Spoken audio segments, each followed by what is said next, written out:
ప్రపంచ డ్రగ్స్ వ్యతిరేక దినోత్సవం సందర్భంగా వరంగల్ సిపి ఆదేశాల మేరకు పోచమ్మ మైదానం నుండి మండి బజార్ వరకు విద్యార్థులతో ఇంతజార్ గంజ్ పోలీసులు ర్యాలీ నిర్వహించి అవగాహన కల్పించారు. ఈ సందర్భంగా సిఐ శివకుమార్ మాట్లాడుతూ నేటి యువత మాదక ద్రవ్యాలను తీసుకొని తప్పుదారిన పట్టించి యువతను నాశనం చేస్తున్నాయి. నేటి యువత తప్పిదారిన పడకుండా అవగాహన కల్పించడం కోసం ఈ ర్యాలీ నిర్వహించామని, నేటి యువత చెడు అలవాట్లకు లోను కాకుండా చక్కగా చదువుకొని వారి బంగారు భవిష్యత్ దిశగా అడుగులు వేయాలన్నారు. యువతను చెడగొట్టే ప్రయత్నం ఎవరైనా కల్పించిన వారిపై కఠిన చర్యలు తప్పవని, గంజాయిని ఎక్కడైనా ఉన్నట్టయితే అక్రమాలకు పాల్పడితే పోలీస్ స్టేషన్లో తెలుపగలరని సూచించారు.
ఈ రోజు అంతర్జాతీయ మాదక ద్రవ్యాల వ్యతిరేక మరియు అక్రమ రవాణా నిరోధక దినోత్సవం సందర్భంగా ఈ రోజు మన ఇంజనీరింగ్ పోలీస్ స్టేషన్ పరిధిలో ఈ మన కాలేజ్ స్టూడెంట్స్ తో ర్యాలీ నిర్వహించడం జరిగింది.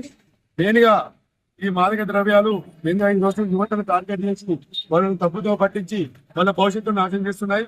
ఈ విధంగా వారికి తప్పుదో పట్టకుండా, వారు డ్రగ్స్ కి అలవాటు పడకుండా వాళ్ళకి అవగాహన కల్పించడం కోసం ఈ రోజు మనము పోచమ్మ మైదానం నుంచి మండి బజార్ వరకు మనం అవగాహన ర్యాలీ నిర్వహించడం జరిగింది. ఇందులో భాగంగా మేము పోలీసు వారి తరఫున ఒకటి చెప్తున్నాము. యువత ఎటువంటి చెడు వ్యసనాలకు కానీ, ఇటు గంజాయి కానీ, మత్తు పదార్థాలు కానీ బానిస కాకుండా మంచి చదువు మీద దృష్టి పెట్టి వాళ్ళ భవిష్యత్తుని ముందుగా సాగించాలని కోరుకుంటున్నాము. అటువంటి ఎవరైనా డ్రగ్స్ కి అలవాటు పడి వారిని చెడగొట్టే ప్రయత్నం చేస్తే ఇమీడియట్ గా పోలీసు సంప్రదించి మా సాయం తీసుకోవాలని చెప్పి కోరుకుంటున్నాము. మనంతా వరంగల్ కమిషనరేట్ లో సారు ఇటు మత్తు పదార్థాల మీద చాలా కఠిన చర్యలు తీసుకోవాలని చెప్పి మాకు ఇన్స్ట్రక్షన్ ఇవ్వడం జరిగింది.